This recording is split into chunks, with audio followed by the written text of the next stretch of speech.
Hey guys, welcome back to News They Ain't Telling You. All right, let's just get right into it because we have a lot of quick news today. Okay, Arkansas is the first state to ban healthcare for transgender youth. I've said in a couple episodes back that transgender rights is the new big topic of conversation. I believe we're going to see a lot of transgender issues being brought up to the Supreme Court. So look out for that. And shame on you, Arkansas. This is the second law you signed in the last 2 weeks that is monumental in the worst way possible. Okay, Derek, I don't know how to say his name, the guy who killed George Floyd, and I purposely don't. People I don't like and don't respect, I find a way to not remember their names. So Derek Chauvin, I don't even care if I'm saying it wrong. The trial began yesterday, and today was day 2. There was some witnesses yesterday. There was the 911 dispatcher who said that she questioned what was going on and she notified the police on the police, basically. And there was another witness who was like an MMA fighter who just happened to be at the right place at the right time, and he saw what was going on, and he said it was a blood hold. So we'll see what happens. Everyone is sort of eyeing it and watching it nonstop, so we'll keep you posted. Federal prosecutors are adding sex trafficking charges against, I forget her name too on purpose, Ghislaine, I think I'm saying it right, Maxwell. Of course, she's Jeffrey Epstein's girlfriend, right-hand woman, pimp, whatever you want to call her. So now there's a new girl who's come forward who was 14 and has some type of proof. So they are adding sex trafficking charges officially. She is doing horrible in prison, apparently, and is trying every which way to get out on bail because, of course, bail was revoked. So we'll see what happens with her. President Biden is urging states to reinstate the mask mandate. Some states like Texas, Idaho, washed away all COVID, rules and regulations and said we don't need them anymore. And the CDC director is panicking over what that potentially can mean. So we'll see. Of course, because of states' rights, he can't tell a state what to do and what not to do. Senator Tillis of North Carolina announced that he has prostate cancer. He expects a full recovery because they caught it very early. It's the most curable cancer there is if you catch it early. So all men, get your prostate tested. Supreme Court has turned down a right-wing group that tried to depose Hillary Clinton in connection to, you guessed it, that damn email server. Supreme Court basically said, we're not going to listen to this case. This is nonsense. Turn right back around. Senator McConnell is encouraging all Republican men to get the COVID vaccine.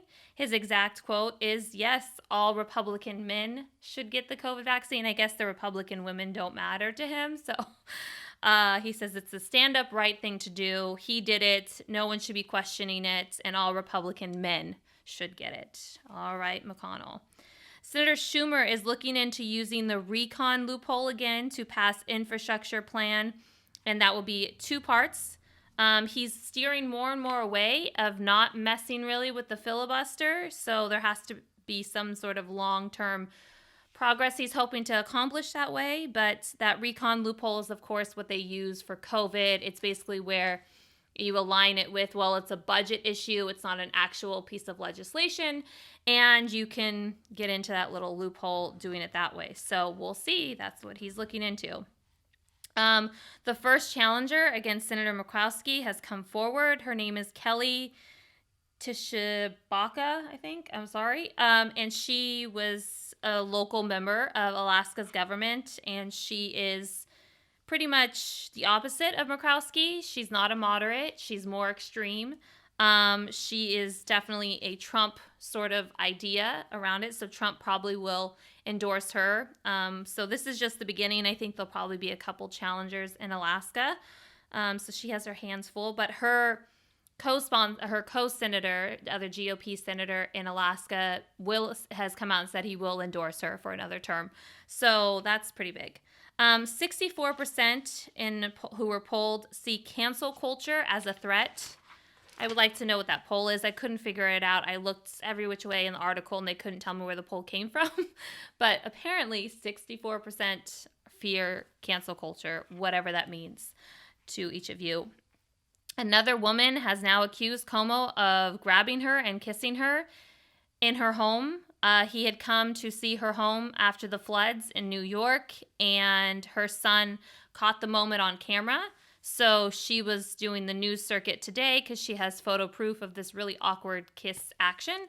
So there is that. WHO has leaked, well, they haven't leaked, but someone leaked documents from WHO that states that the COVID leak is an extremely unlikely case that it came from a lab, which is what a lot of people like to spin, that China had this COVID in a lab and then it accidentally got leaked out by a custodian, and here we are. They're saying it was rather probably an animal. They still don't have clear-cut evidence yet, but that's what they're saying. So I don't know if we're supposed to trust WHO or not supposed to trust WHO, but that's what the leaked document is saying. Supreme Court will hear its first abortion case in quite some time. It was a 6-3 majority in favor of taking this case on. This is a real test now for Amy Coney Barrett, who has been kind of a surprising justice in a lot of these decisions. So we'll see if her religion outweighs the Constitution or if the Constitution outweighs the religion. We'll see. Star Wars, the people at Star Wars have announced the new Obi-Wan Kenobi series cast. It's been announced. Ewan McGregor from the prequels and Hayden Christensen will be coming back. And all I have to say is, why are we doing this? I mean, those movies are so bad. Those prequels are so bad.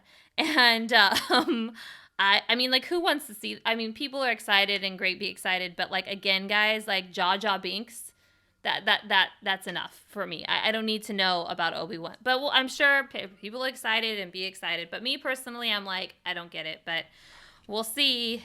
Keep going on that Star Wars train. The men who attempted to kidnap Governor Whitmer will not be charged with terrorism, but rather will be charged with other lesser of charges, which means that if they were charged with the domestic terrorism tag, pretty much they'd go away for at least 20 years. But they're not getting tagged with that. I wonder why. I'm going to get into that a little bit later. The mother of one of the police officers who was injured on January 6th is outraged by Trump's recent remarks about how his supporters, the people on January 6th at the Capitol, were kissing and hugging the police. They didn't mean no harm. They believe in Blue Lives Matter, and they were all being friendly.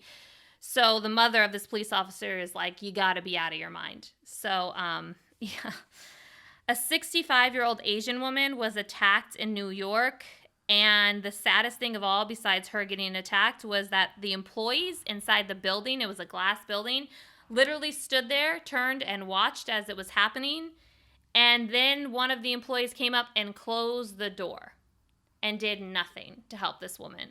So that happened. President Biden has announced his federal court judicial nominees. He has 11 total. There's been several women and people of color keeping his word on filling the seats with a diverse group. These federal court judicial nominees are extremely important, especially the D.C. court, which is considered the second most powerful court in the land. There's been many justices who started out in that court or worked their way to that court, RBG, Scalia, and here we are. So many Capitol rioters will not serve jail time. I see a theme between the domestic terrorism of Gretchen Whitmer and January 6th and the domestic terrorism, but a lot of them will not face jail time. So there is that. Let's get into a little more news. All right, so domestic terrorism. What is domestic terrorism? Well, after 9/11, thanks to the Patriot Act, it got extended even further out, and it was supposed to keep our country safe, right? So domestic terrorism, the actual definition, is a form of terrorism in which victims within a country are targeted by a perpetrator with the same citizenship as the victims. Terrorism is the unlawful use of force and violence against persons or property to intimidate or co-conspire a government, the civilian population, or any segment thereof in furtherance of political or social objectives. So from the way that I'm just reading this, what happened on January 6th was domestic terrorism. There was to intimidate or coerce a government. the civilian population or any segment thereof in furtherance of political or social objectives. So their political objective was to make Donald Trump president again. Unlawful use. Yeah, all of those things can be said. The same thing can be said for the people who tried to take Gretchen Whitmer hostage, and they wanted to also show up at the Michigan Capitol Hill and take over and blow up bridges so people couldn't get access to anything. I mean, they wanted to cause chaos all in the name of a political range. Just so we're clear, the Black Panthers were considered domestic terrorists. Anti-Vietnam War protesters were labeled as domestic terrorists. The word is used to scare people. The word is used and manipulated to scare. And there's always a group of people who never really seem to fall into that. Besides the KKK, they are considered domestic terrorists, and they've lost a lot of their power over the years, thankfully. But now, how that word is used, they have no problem calling the guy in Colorado, because he was of Muslim faith, no problem calling him a domestic terrorist. But the one prior to that, the white guy who showed up at the massage parlors, I don't really hear that word being thrown around. So I think that's just an interesting factoid of how simple that definition is, and how after September 11th, I think that they sort of created it in case there were people of Muslim faith who were radicalized living here in America and were part of that group from 9/11. But now it's used as a scare tactic, and it never seems to reach certain groups. White shooters, alt-right groups, January 6th, Governor Whitmer, they don't seem to like the fact that a judge can say that what happened with Governor Whitmer is not domestic terrorism when their goal was to not only kidnap and assassinate the governor, but also to take over the Capitol and cause chaos. And I don't know exactly what they want to do. I don't know. They just didn't want to wear masks. So I have no idea. But the same thing with January 6th. If you listen to certain networks on television, they don't call it domestic terrorism. Other networks do, but it's just really interesting how when someone is of white complexion and they do something really horrible, they steer really, really clear on calling that person a domestic terrorist. So when domestic terrorism is anytime someone does anything to a group of people going against its own people, harming its own people, causing chaos to its own people, that's what domestic terrorism is, and that's what it should always be labeled as such. Words have power. So if you manipulate words, they have even more power. So it's a huge difference, by the way, with that label of what you face when you're caught and what you don't face. If they give you a domestic terrorism, charge, automatically you're going away for at least 25 years of your life in a federal prison. No ifs, ands, or buts. But if you just get attempt to kidnap, which is what they're doing with Gretchen Whitmer, you're looking at maybe 10 years. You'll be out in 5 years with good behavior. We're talking about people, again, who wanted to overthrow the Michigan government and kill the governor of Michigan. So it's the difference between life and parole. It's the difference of I can't ever get out, or I can get paroled, or I can do time served, which is their favorite thing to do with a lot of these type of people. So we have a problem, and I think that people need to acknowledge that what domestic terrorism is, basic definition, and how domestic terrorism is a problem in our country. And every time that a white kid goes into a church and blows up a church and kills a bunch of black people, and that guy's not labeled a domestic terrorist and was able to get Burger King after he was arrested, yet a guy in Colorado, he's of Muslim faith, and as crazy as he was, killing all of those people tragically, instantly the domestic terrorism tag got put on him. Or when you see how the shooters who are whites, they get arrested. They don't get killed. They don't get beaten up. They get arrested. So we need to figure this out, because this is a problem, and it's been a problem for a long time. And somehow, some way, we were able to sort of wipe out the KKK, thank God. Like I said earlier, they're really not that powerful anymore. But now they've branched off into these little alt-right groups that band together and create something like January 6th, which was pure domestic terrorism. I mean, anyone who listens to the audio and sees the video of them walking into the Capitol and some police officers just kind of standing there and letting them do it, and them shouting for Mike Pence and Nancy Pelosi in this eerie sort of way, and not getting chills, first of all, because you know in your soul, if they would have caught Mike Pence or Nancy Pelosi, you knew what they were going to do to them. That is domestic terrorism 101. We're talking about the Vice President of the United States and the Speaker of the House of the United States. So we gotta relabel this, guys, and put labels where they belong, because words have power. Daily Dissent with the OG of the HRC. It's been a while, guys. We've been playing some fun games, trying to keep things positive in this crazy, crazy time of ours all over the place. But I just want to say this, that we are coming to the close of Women's History Month, which is March, of course.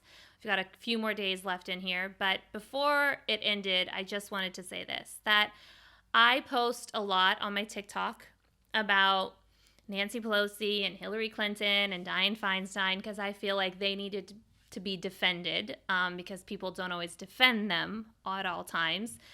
And it's always interesting to me the type of people who come at me about all of those women. For example, last night I posted a video which was a response, sort of like the Stitch video. If you guys aren't on TikTok, you should Google that, and it's like you come into the video, it's kind of funny. Anyways, this person was like trying to, I guess, expose that she's a multimillionaire, but he called her Senator Pelosi. And then the second time he said senator on the text, he didn't have an A in senator. So I sort of made like this funny video being like, she's actually Speaker Pelosi, and actually senator is spelt with an A, and that kind of thing, trying to make light of it. And I try to stay positive. I don't really respond to comments usually. I just delete them, block people. It's the best thing to do, especially when talking about Pelosi and Hillary and all that. But my response that I got last night and this morning was pretty outrageous. And I looked through 99% of those comments, and I realized that 99% of them were white males who, first of all, had no followers and no content and all that. So then that makes you wonder, of course. But it's sort of like the vile, vicious things that they're saying about Nancy Pelosi. It's one thing to have problem with Pelosi's policies.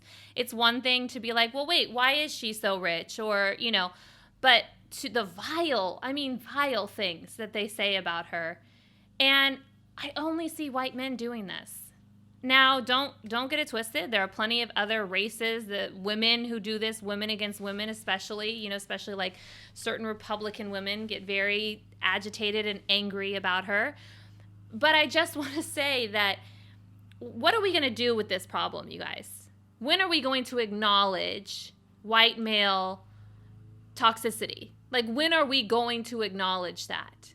Why do I not see, when I post about Hillary, it's the same thing. When I post about Dianne Feinstein, it's the same thing. And you can't get through to these people.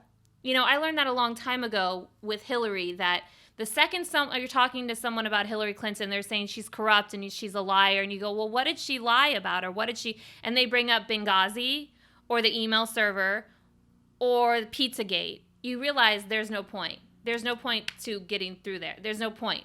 But what are we going to do? And what I think we can do is acknowledge the elephant in the room.